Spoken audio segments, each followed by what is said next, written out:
Olha, eu tô pensando até em tilápia. Aí eu falo assim, mas você já está acostumado com as ovelhas. Foi o pior que a gente ama e não dá conta de mexer com outra coisa. Eu queria fazer um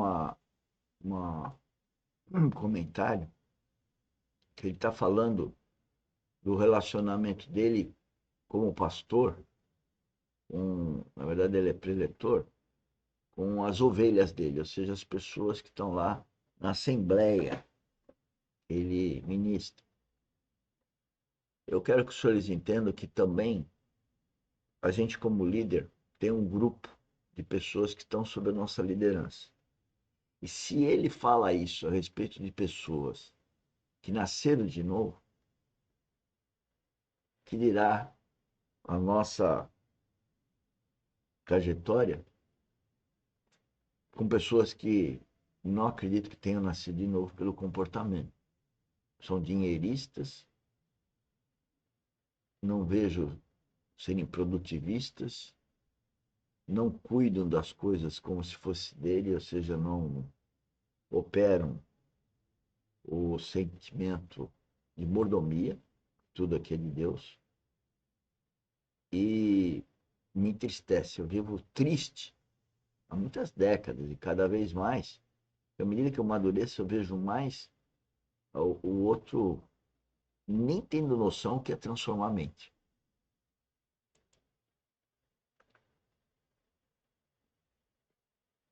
Mas a nossa internet aqui tá brava. Cada vez que eu volto, É, realmente, é um amor do Senhor. E acho que eu estou falando de outra coisa. Mas eu sei, irmãos, o que ele está falando. E é exatamente. Deus pegou a figura da ovelha para representar nós. A ovelha insegura. Ele diz muitos para mim. Você sabe o que é uma questão da ovelha, Luiz? É que você fica preocupado com ela o tempo todo. Ela é muito fácil de ser envolvido por outro animal. Ela é insegura, ela é medrosa. Você vê ali, ó, tem 100 ovelhas no lugar. Mas se passar um rato no meio delas, ao alvoroço que cria, qualquer coisa distrai, ela é medrosa, ela é insegura. Como pode 100 ovelhas ter medo de um rato? A ovelha precisa que o pastor a conduza para que ela pense. Porque o que traz segurança para ela é a presença do pastor. Então, porém, quando ela conhece a voz do pastor, qualquer outro pode chamar. O problema é quando ela se distrai. Qualquer um pode enganar. Qualquer um pode roubar ela. e, é Então, isso tudo isso, mesmo. irmãos, mostra como o Senhor coloca essas dádivas de Cristo no nosso meio, para exercer o ministério pastoral de Cristo, para nos ajudar a não nos perder na nossa caminhada, irmãos, para nos mostrar o caminho, para nos conduzir a pastos verdejantes, às águas tranquilas. E ainda, mesmo em meio a tantas tribulações e angústias, só o bom pastor é capaz de nos preparar uma mesa no deserto e ainda cercado de muitos inimigos. E nós podemos guerrear por um lado, mas nos alimentar dele por outro. Então nós precisamos da ajuda do Senhor. Essa hora que nós estamos vivendo, irmãos, é uma hora Então, delicada. vocês entenderam que eu estou dizendo que o líder cristão verdadeiro, que tem, que é guiado pela mente de Cristo, que tem a habitação do Espírito Santo, ele tem que lidar, se é um pastor, tem lá a assembleia, mas e no dia a dia no trabalho?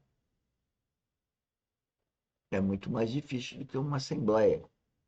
E falar de Deus e viver se relacionando com Deus é o tempo todo, é com todos. E a sociedade não faz isso. E quando você, como líder, faz isso com os liderados, você sente exatamente o que ele falou das ovelhas.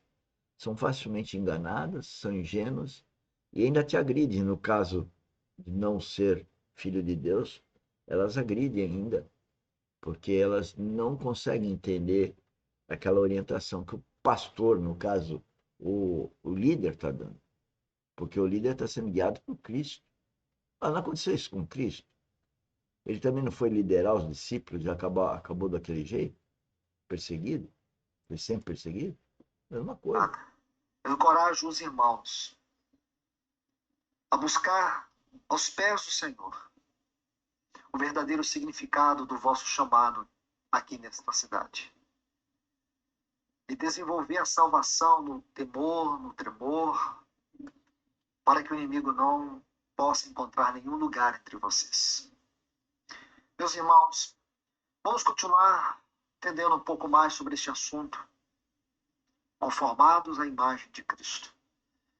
Esses textos aqui, eles mostram para nós esta mesma realidade do que o Senhor está fazendo. No texto de Tessalonicenses, 1 Tessalonicenses 5:23, ele diz: o mesmo Deus de paz vos santifique em tudo, e o vosso espírito, alma e corpo sejam conservados íntegros, irrepreensíveis na vinda do Senhor Jesus Cristo. Então, quando você trata um texto do ponto de vista da interpretação, você precisa ter a sensibilidade do Espírito para perceber a vida do texto. Aqui nós temos que observar que há uma sentença. O mesmo Deus de paz vos santifique em tudo. Aí agora observe. Tudo aqui, espírito, alma e corpo, sejam conservados íntegros. Aqui está o trabalho onde Deus opera a santificação. Conservados íntegros, puros, sem mistura. Então, quem nos protege do inimigo é o Espírito Santo, é Deus, é a Trindade. Quem não tem o Espírito Santo está desprotegido. Então, cada um tem que ver, primeiro, se está sendo guiado pelo Espírito Santo e se está ouvindo, obedecendo o Espírito Santo. Jesus Cristo falou em algum momento: vigiai e orai. Então, cada um deve desconfiar de si e se vigiar para ver se está sendo realmente guiado pelo Espírito Santo. Não é para ficar acusando o outro e não vendo a si próprio. O processo do cristianismo é um processo onde que você vê os seus erros, não o erro dos outros. Né? Você vê os seus erros, é por isso que você transforma a sua mente. Senão, não precisa transformar a mente. Se eu não vejo os meus erros, se eu não se arrependo das coisas que eu faço, como vou transformar a mente? A minha mente já está maravilhosa, minha conduta, meu caráter estão maravilhoso. Mas o cristão sabe que não está. Eu costumo dizer que eu sou um trapo de imundície. Para a sociedade, não. Mas espiritualmente, sim. Porque eu sei que eu tenho que mudar a mente, mudar a mente, mudar a mente, mudar a mente. E às vezes eu olho para mim e falo: será que eu estou ouvindo o Espírito Santo? Será que estou obedecendo adequadamente o Espírito Santo? E daqui a pouco ele me revela uma pisada no tomate, um erro. E aí eu fico constrangido. Ou quando eu vejo o outro, eu fico triste, porque o outro não me ouve.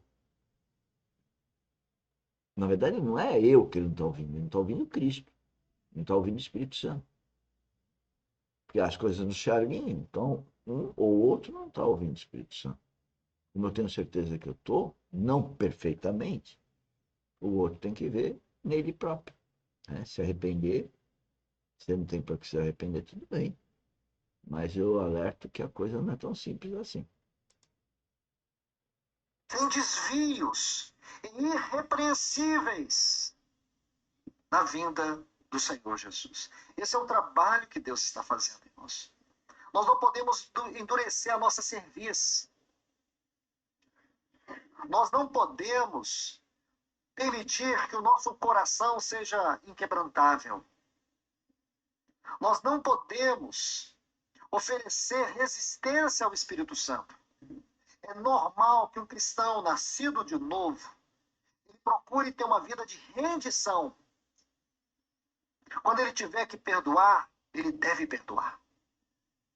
Quando ele tiver que exercer o amor de uma maneira muito profunda, ele exerça o amor de maneira profunda.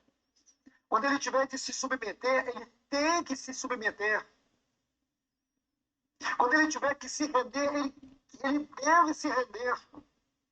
Nós não podemos nos endurecer, enrijecer, nos tornar pessoas intratáveis. Nós precisamos aprender cada